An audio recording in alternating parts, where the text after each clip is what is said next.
Welcome back to the Meeple Marathon. Today I'm going to start my 12 days of Christmas.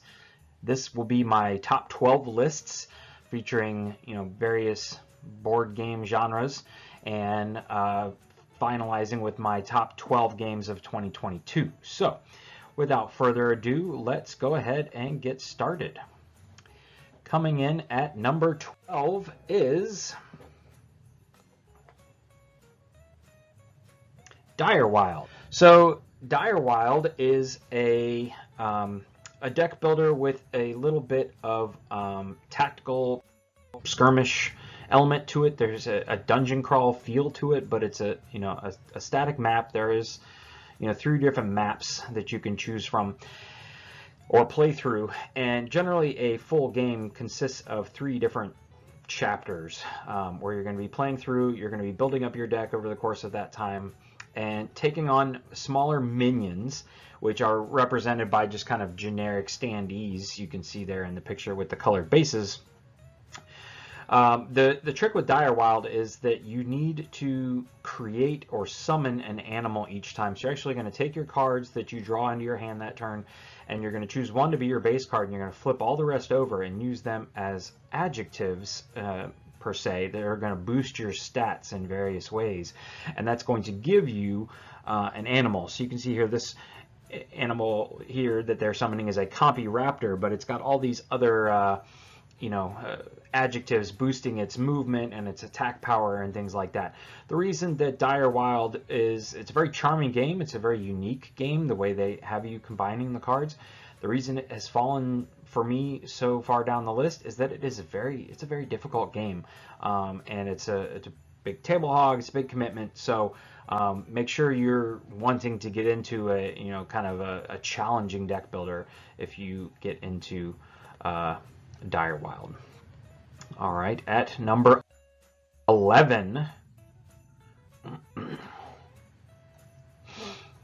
we have My Little Pony Adventures in Equestria deck building game. So this is a mouthful, but this is part of Renegade Games' kind of IP line of deck builders. They also have Power Rangers, Transformers, G.I. Joe. My Little Pony is the most recent IP to be covered, and I originally picked this game up hoping that this could be something that, my daughter's still a little young, but she's very into My Little Pony, hoping this would be something that would help her get into the board gaming in the future. Unfortunately, this game is actually far more complicated than one might think the target audience would be, being it's a My Little Pony game. What's nice about this one, though, is that essentially there's obstacles to overcome each throughout the game, and you need to collect resources, mainly those colored sugar cubes you can see on the screen, and you're going to go to locations and complete activities to gain those resources. And between the activities, completing the activities, and purchasing cards from the market, it utilizes all of your statistics. So I think the main statistics are like friendship and teamwork, as opposed to like leadership and attack power. Well, sometimes you will need to use your friendship stats to complete a mission or activity, or sometimes you may use your teamwork stat to purchase a card from the market. So it's not all about, all right, here's my purchasing power for this turn, here's my attack power for this turn. They kind of spread those out, and so you always feel like you have something to do. It is a cute theme. The game works really well. I was just kind of surprised at how complicated it was for a game entitled My Little Pony. At number 10, we have Viscounts of the West. So Viscounts of the West Kingdom is part of the West Kingdom trilogy by Garfield Games. It is really a action selection game. You can see there's this rondel board in the middle, and the card that you choose to play, you're only playing a single card per turn. You are building up your deck. You're going to have a hand of cards, and then you're just going to choose one card to play down here into this little mini tableau in front of you, pushing cards off eventually. But these 3 cards that are up on the tableau are active and are going to determine where your Viscount stops as it travels around the board, and then how powerful of an action can it take where it stops. So this is a great game. don't get me wrong. The reason it has, down here at this point at number 10 on the list is that as far as deck builders is concerned, there are a lot of better deck builders out there. So if you were wanting a deck builder, maybe not this one. But this is an excellent action selection game. It's kind of got like a little bit of an engine builder to it. You're putting out houses, which are going to increase your engine. You're gaining cards, which will increase your engine. But at the end of the day, it's really kind of an action selection game. What is nice about this one is that there's numerous paths to victory, and so you can try different strategies every game. And also the AI works really well, especially with the most recent expansion, Gates of Gold, I believe it is. So if you're in it for just solo play, this is an excellent choice as well. Okay, at number 9, we have Dune Imperium. So Dune Imperium came out in 2020, and it was one of the hybrid games that became very popular. It's kind of a hybrid worker placement game slash deck building game. So there's going to be elements of placing your workers out there. There's also this kind of battle mechanic where you're placing influence onto the battle. And if you are a Dune fan, the theme is there. I think the biggest reason why this one is only number 9 for me is that I'm not a huge Dune fan. There are other themes that I get into more. So as far as how the deck building and the worker placement aspects go, essentially you're going to have to play a card out of your hand to send a worker to a specific location. So if you don't even have that card in your hand that round, you can't even send your worker to that location.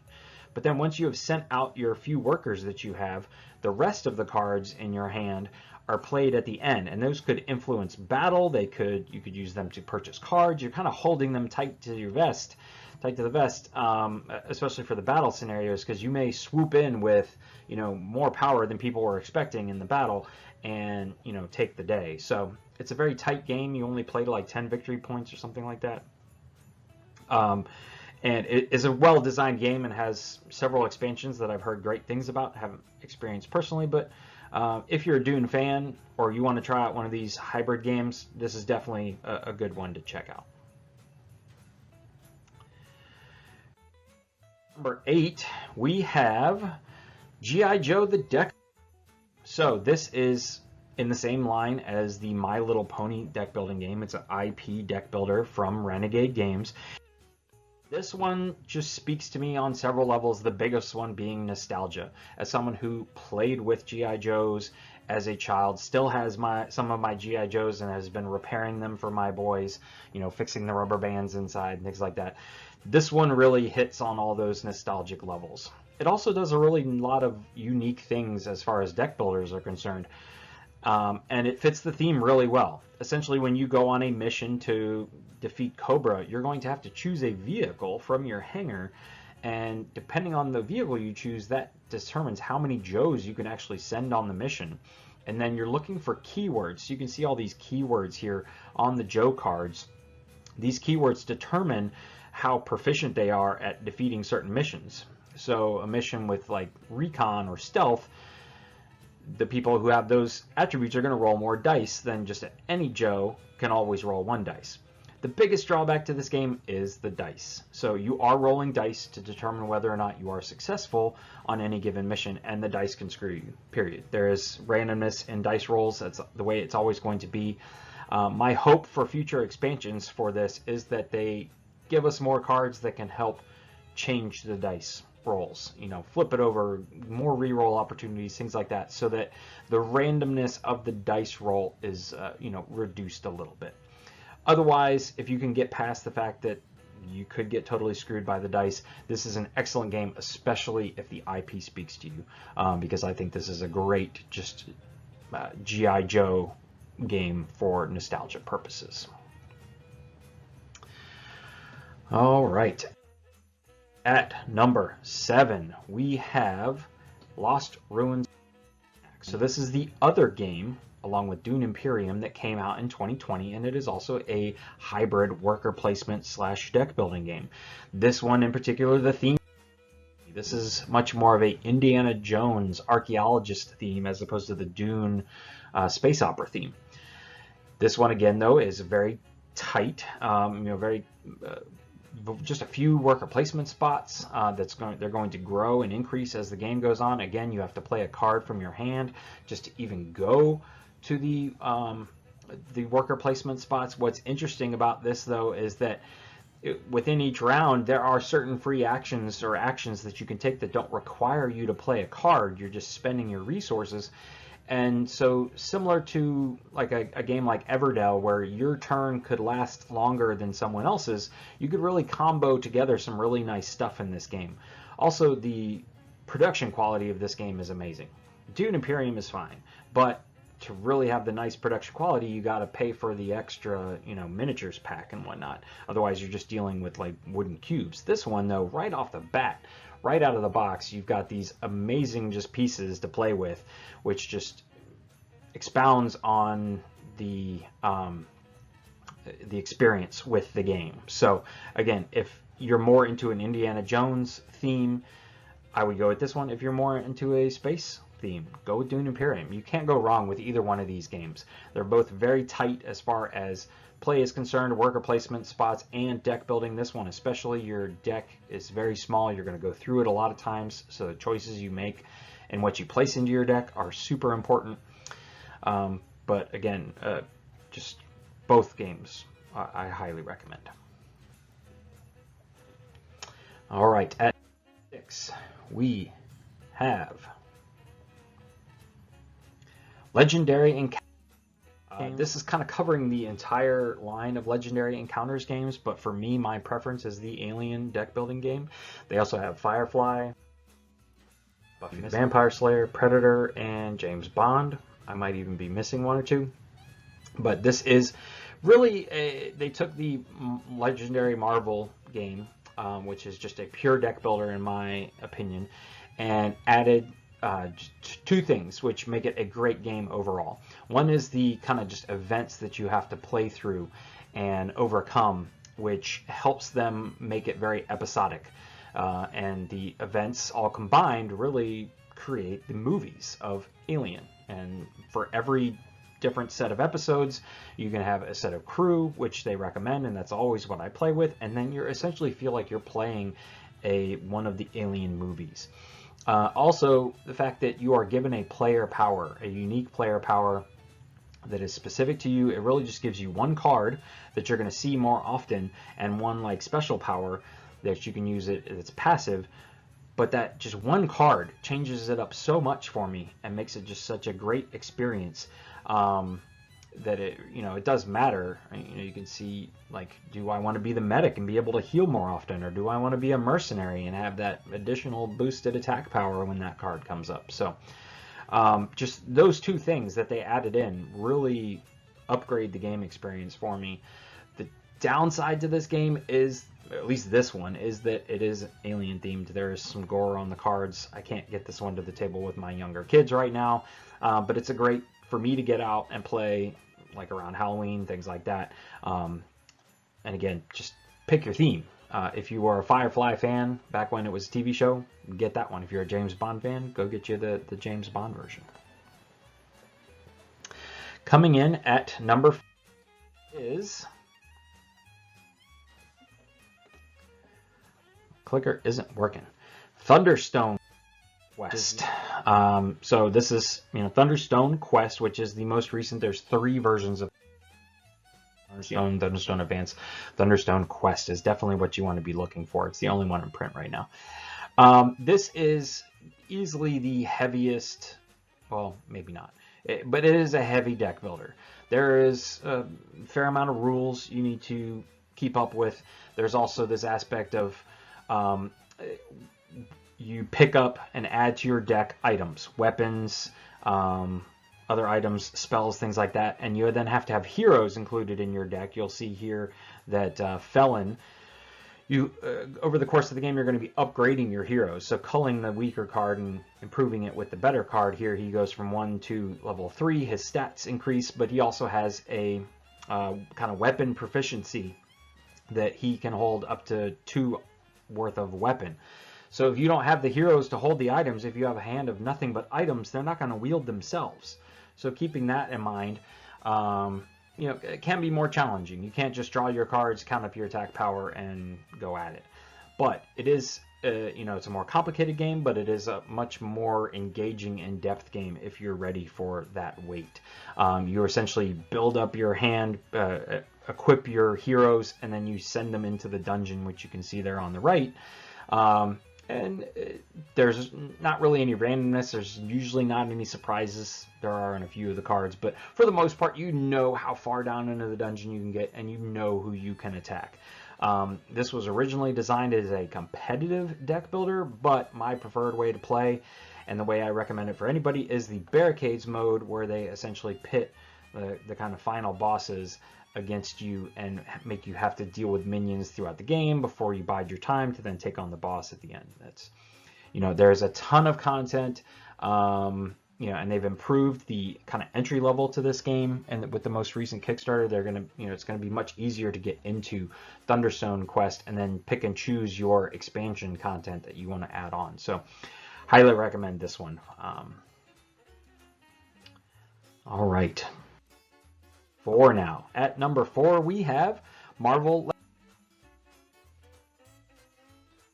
Legendary, or Legendary, a Marvel deck building game, however you want to say it. So this is, going to be a very similar game to Legendary, Alien deck building game, or any of those. But this was the OP. This is the original. And for me, this is just pure deck building in its simplest form, which means it's accessible. I can play this with my boys because they love the theme, and we simply say, all right, count up your attack power and count up your leadership, which is your purchasing power. Purchase your cards with your leadership, figure out who you want to attack them, take them off the board, boom, you're done. I help them with some of the text. We don't worry too much about combos. When I play with them, I play against the more simpler, straightforward villains. And then really just the fact that this is accessible and I can play it with my family, but also just the vast, vast array of expansion content they have for this game. If you are a fan of Marvel, pick your hero or heroes and get you the base game, and then go get you that expansion, and you're fine for a while. This is classic, simple, straightforward deck building. There's nothing overly complicated about that, but sometimes that's what you want. And so I find myself coming back to Marvel Legendary more and more because it is simpler, more simple than the rest. And I just, when I get tired of some characters, I go get a pack of new heroes and villains and play against them. So, this just a great choice for just a pure deck builder that you don't. Coming in at number 3 is Harry Battle. So Harry Potter Hogwarts Battle is another that is pretty straightforward. You're simply going to acquire energy or attack each turn, and or coins. You have to spend your coins that turn, buy from the market, or then you can spend your attack, and you have to spend it, but you place it out on a villain or an enemy or whoever, and it just stays there. You don't have to one-shot the enemy on your entire turn. The theme is easily why this one is so high on my list. I'm a huge Potter fan, and I recommend this game for anyone who is a Potter fan, whether you're looking for a deck builder or not. Additionally, this game is so high up there because it's a simple game, but the theme really comes through, especially with the legacy aspect of the various games. You can see here it says games 1 through 7. That's really books 1 through 7. So when you play the first game, you're going to be seeing the Harry, Hermione, and Ron. They're going to be their younger selves. You're only going to see cards come out of stuff that you would find in that first book or first movie. And then when you complete or have beaten game 1, you're going to open up box 2, and all of a sudden now you're going to add some cards to the market of things you now saw in the second book and second movie, like Ginny Weasley. Ginny Weasley isn't in, I mean, she's in the book, but she's not really a main character, whereas she's a big character in the second book. So all of a sudden now she's in the market, and she's an ally that you can purchase and add to your hand. The villains, same thing. You know, if a villain doesn't appear until the third or fourth book, aka, you know, He Who Must Not Be Named, you're not going to see him as a villain to fight against until the fourth book. So it's not a legacy game. You're not ripping up any cards. You're not changing anything. You can completely reset it if you want. But just playing through those various boxes, each one adding a little bit of cards to the market, some villains here and there, and maybe a mechanic once or two. But it really kind of slowly allowed you to get into the game. If you weren't familiar with a deck builder, learn kind of what it takes to be successful at a deck builder, and then slowly just add it on before, by the time you got to game 7, it was an intense game. It was a longer game and an intense game, and one that we had to try again several times, but you felt like you earned it. So again, anybody that's a Harry Potter fan, go get this game. Anybody that's looking for a easy, family-friendly deck builder that's going to kind of ramp up in intensity as you play further and further through the various boxes, get this game. Enough said. I'm going to move on now. All right. This could easily compete, and probably some Mage Knight to be more complicated, a heavier game than Thunderstone Quest. And you're probably right. The rule book for this game is intense. I still, if it's been more than like 4 months since I've played Mage Knight, I probably am having to read through the rule book again just to make sure I haven't forgotten anything. This is a heavy game. This is not for the faint of heart. It's technically, well, you can play it competitively, you can play it cooperatively, you can play it solo. And if you get the Ultimate Edition, you've got all the expansions that ever came out for it. But I constantly find myself just playing the solo conquest, which was the base game solo mode, and have been perfectly fine with that for years and years and years and years. The reason this is so high on my deck building list, unlike, say, games like Viscounts of the West Kingdom, where there's a lot more to the game than just the deck building, this one, the deck building really shines. At the beginning of the game, you have a deck of cards that's specific to your hero. My personal preference is Aretha, who uses kind of the wounds and the pain to her advantage. But you have some cards that are unique to her, but then as you add cards to them, you go from having turns where you're just like slowly making your way across the board, maybe able to take on like a low-level orc or something like that, to traveling all across the board, huge amounts of movement on your turn, huge amounts of attack power, being able to take on dragons and entire cities and castles and citadels and things like that. You truly feel a sense of growing in power as you build your deck in this game, and that's what I truly appreciate. That the difference between my beginning turn and my end turn are so, by far and away, so much cooler in the end, that I feel like I have truly had an amazing deck building experience, aka hero building experience, when it comes to this game and Mage Knight. So that is my number 2. For many people, it's their number 1, but let's take a look at what my number 1 is. There's a little bit of in this, but so be it. My number 1 is Clank. Now, Catacombs up here because that is what has been most recently hitting my table. But honestly, this could cover any of the Clank games. You can see up here. Below that is Clank in Space, which has a more modular board. Clank Classic, the board was exactly the same every time. You kind of knew the best paths to take. You could go in and get out.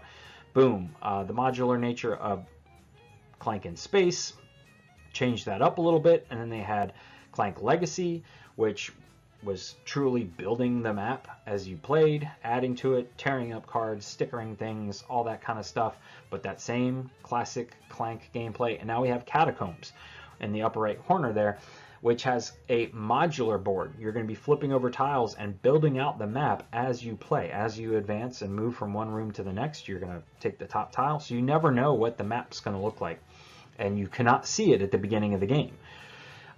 There are going to be times where tunnels may collapse and the way you thought you had to come back is no longer viable, things like that. But this really, the system that they have here is so good. You know, it is really, they just took pretty much classic deck building. It's not much more complicated than, say, Marvel Legendary, and then they just added movement. That's all they did. And this isn't like a tactical skirmish game like Dire Wild is. You're just moving from one spot to the next. And it's pretty straightforward. You're looking at your cards. How much movement do I have? How much attack power do I have? And how much purchasing power do I have? And then you choose your path and you go.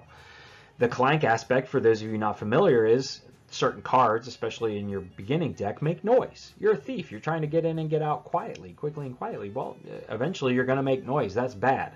So as you make noise, certain cards say you've made Clank. You put a cube of your color into this kind of pile off to the side, and then when the dragon does attack, you take all those cubes, put it into a bag, and blindly pick out a certain number depending on how pissed off the dragon is. And that's where you take damage. So there's ways to, you could just go full on, I don't care how much noise I'm going to make strategy and hope to get lucky, but move quickly. You could try and make as little noise as possible. You could find ways to make Clank and then take it away with distraction cards, things like that. There's just so many, just great ways to go about it. There's so many good things to say about Clank. And now that Clank is with just Direwolf completely, I don't see any reason why they are going to kind of go away from their classic, here's the base game and now here's a couple expansions. But I'm just very excited to see what the future is for Clank. Clank Catacombs obviously is the most recent one and, in my opinion, the best one. But again, each of these has their own thing that's highlighted about it. Clank, the original, is still a great game. If you appreciate the space theme, go get Clank in Space. If you want a legacy game, go get Acquisitions Incorporated. So yeah, with Clank Catacombs, this one really shot up my list, and I was renewed of how amazing this game was as a deck builder. So that is my #1 deck builder right now. And you never know, come next year, this list could completely change. Clank may not be at the top, but that's why we do it. And that is going to do it for my deck building list. This has been day 1 of my 12 days of Christmas. So if you enjoyed this video, please consider giving it a thumbs up. And if you'd like to see more content like this in the future, please consider subscribing to the channel. Again, we've got 11 more ranking videos to come, so stay tuned. Once again, thanks for watching. Have a great day.